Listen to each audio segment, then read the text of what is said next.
সুমন নামে অনেক মানে আমি বলবো বাংলাদেশের অনেকের কাছে খুব বেশি পরিচিত।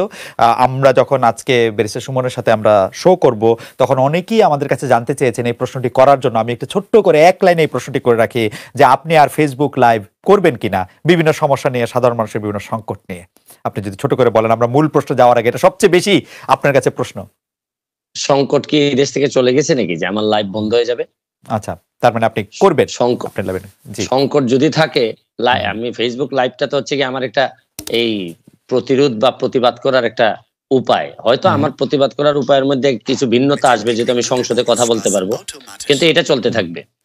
ওকে, ঠিক আছে। তো ব্যারিস্টার সাইদুল হক সুমন, আপনার কাছে আমি প্রথম প্রশ্ন নিয়ে আসি। আপনি তো বিলাত থেকে পাশ করা ব্যারিস্টার। ওয়েস্টমিনিস্টার আদলে যে সংসদীয় গণতন্ত্রের পদ্ধতি আমাদের এখানে আছে, সেই পদ্ধতি কি এখনো মানে দ্বাদশ জাতীয় সংসদের পর আর কার্যকর বলে বলা যায়?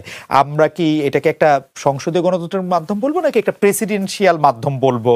কারণ হচ্ছে যে আমি এখন পর্যন্ত এই সংসদে আসলে বিরোধী দল কে সেটা বুঝতে পারছি না, বা কারা সরকারের বিরোধী সেটা বুঝতে পারছি না। আমি আমার কলিগদের সাথেও কথা বলছিলাম, তারাও খুব ভালো বুঝতে পেরেছেন ব্যাপারটা এরকম না। ব্যারিস্টার সাইদুল হক, আপনি যদি আমাদেরকে একটু সাহায্য করেন যে এই সংসদে বিরোধী দল কে, বা এটা আসলেই একটা সংসদীয় গণতন্ত্রের অবস্থা আছে না একটা প্রেসিডেন্সিয়াল গভর্নমেন্টের জায়গায় চলে এসছে ব্যাপারটা?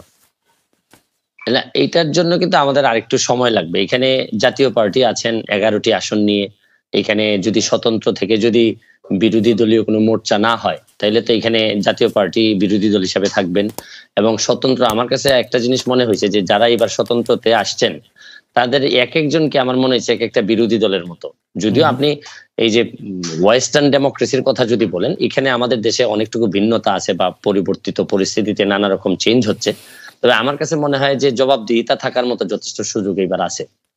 জাতীয় পার্টিকে আপনি বিরোধী দলের কথা বলছেন, কিন্তু জাতীয় পার্টিকেও কিন্তু বর্তমান যিনি প্রধানমন্ত্রী আছেন, যিনি সরকার গঠন করেছেন, তিনি 26টি আসন এমনভাবে ছেড়ে দিয়েছেন যাতে তারা নির্বিঘ্নে পাশ করে আসতে পারেন। নৌকার মনোনীত প্রার্থীদের প্রত্যাহার করা হয়েছে, তাদেরকে দেওয়া হয়েছে। জাতীয় পার্টিকেও কি বিরোধী দল বলা যাবে?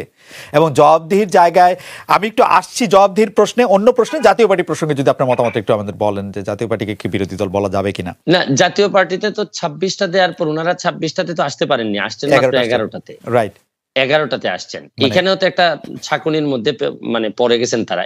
আর সেকেন্ড হচ্ছে গিয়ে যে আমার একটা বিশ্বাস কি জানেন, বিরোধী দলের কনসেপ্টটা কিন্তু আপনি একটা ডোমেস্টিক বিরোধী দল থাকলে খুব একটা লাভ হয় না, আপনাকে বিরোধিতা করতে হবে।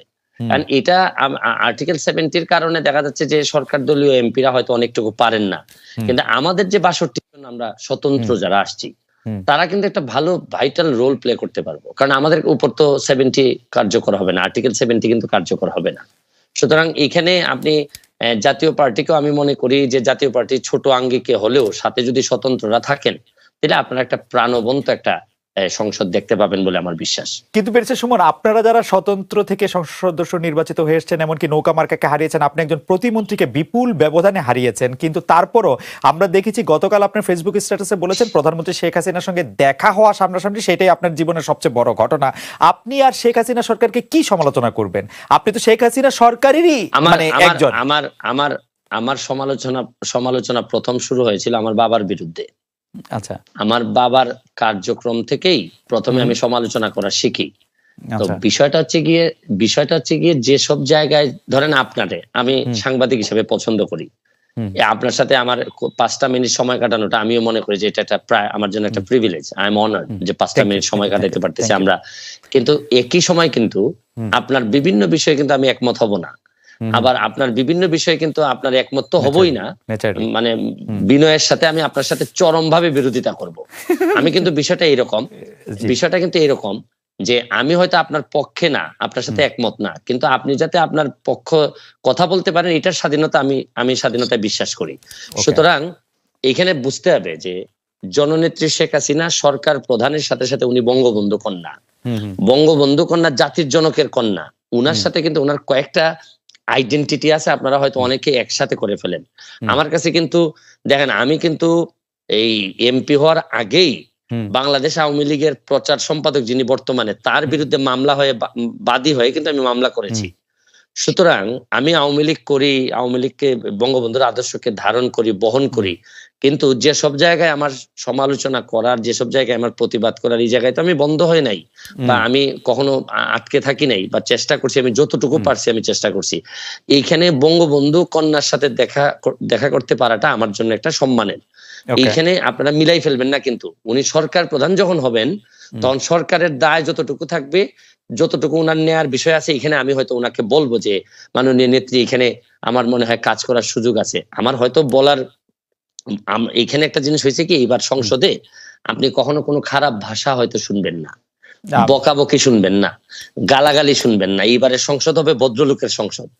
এখানে আপনি দেখবেন, কিন্তু বিরোধিতা কি হবে, মানে আপনি মনে করছেন চরম বিরোধিতা হবে। আপনি আপনি আপনি কিন্তু আপনি তো অরিজিনালি নৌকা, মানে আপনি নিজেও নিজেরে বলেন, এমনিও বলেন। না না না, এইখানেই প্রবলেমটা হচ্ছে গিয়ে, আমি বঙ্গবন্ধুর আদর্শকে ধারণ করি, এবং আদর্শকে ধারণ করা মানে কি, মানে হচ্ছে গিয়ে উনার যে আদর্শটা আছে, এইটা আমাদের একটা কনস্টিটিউশনের মতো, যে হাইকোর্ট কিন্তু কনস্টিটিউশনকে মানে, কিন্তু যখনই কনস্টিটিউশন ভায়োলেট করার বিষয় আসে তখন কিন্তু হাইকোর্ট একটা রুল দিয়ে দেয়।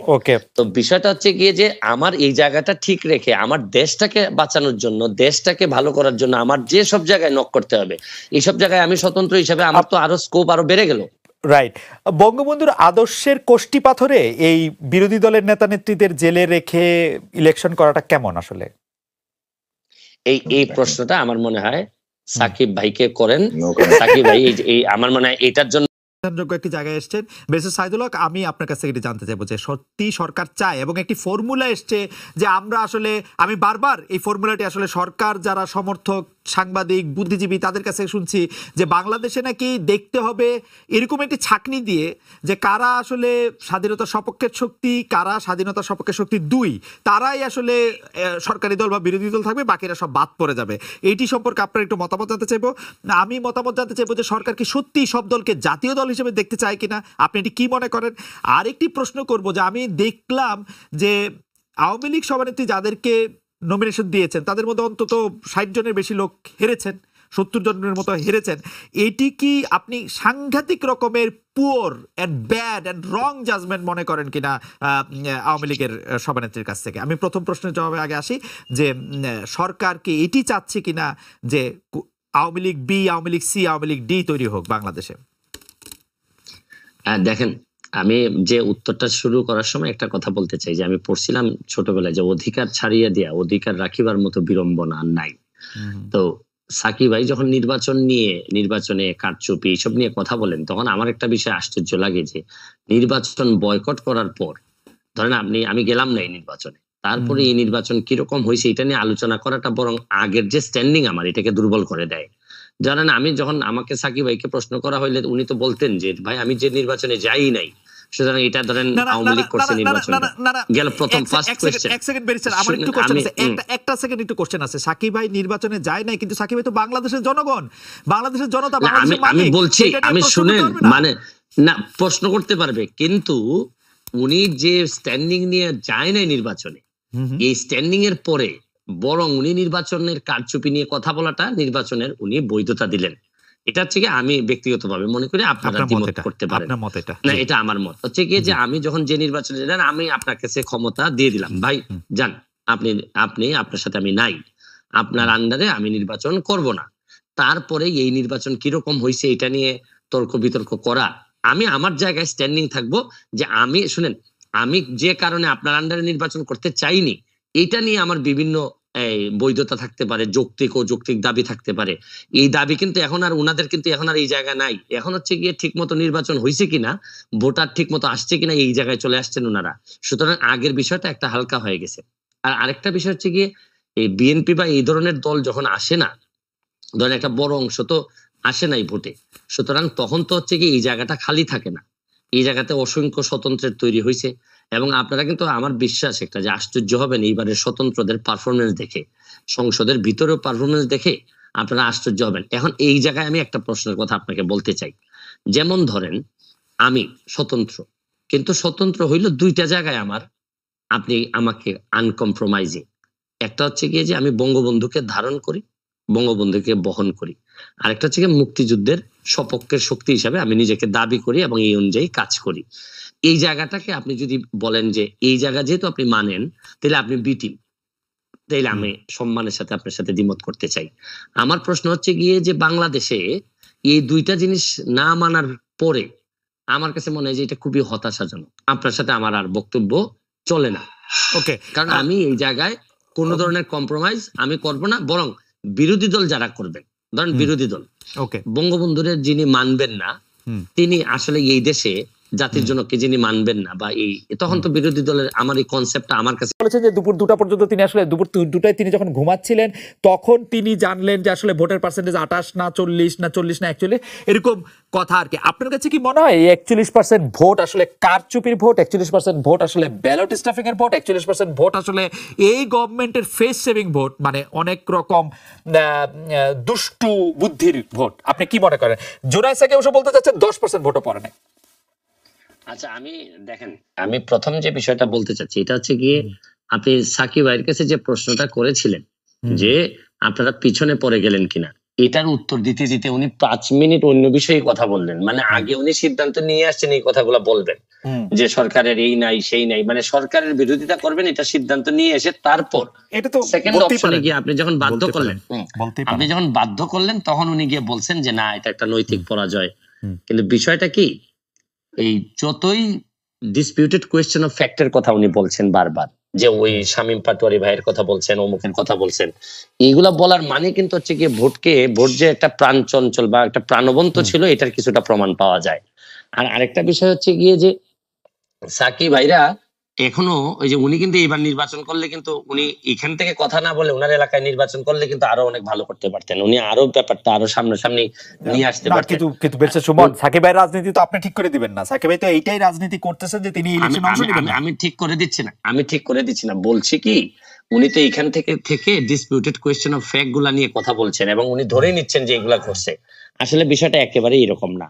আমার কথা হচ্ছে যে উনাদের ধরেন উনি বলছেন যে অসহিংস একটা বিষয়, কিন্তু আমার এলাকায় ভোটের আগের দিন আমার 3টা সেন্টার জ্বালিয়ে দেওয়া হলো, তারপর সকালবেলা এগুলা ঠিক করে ভোট, মানে সহিংসতা চেষ্টা কম হয়নি।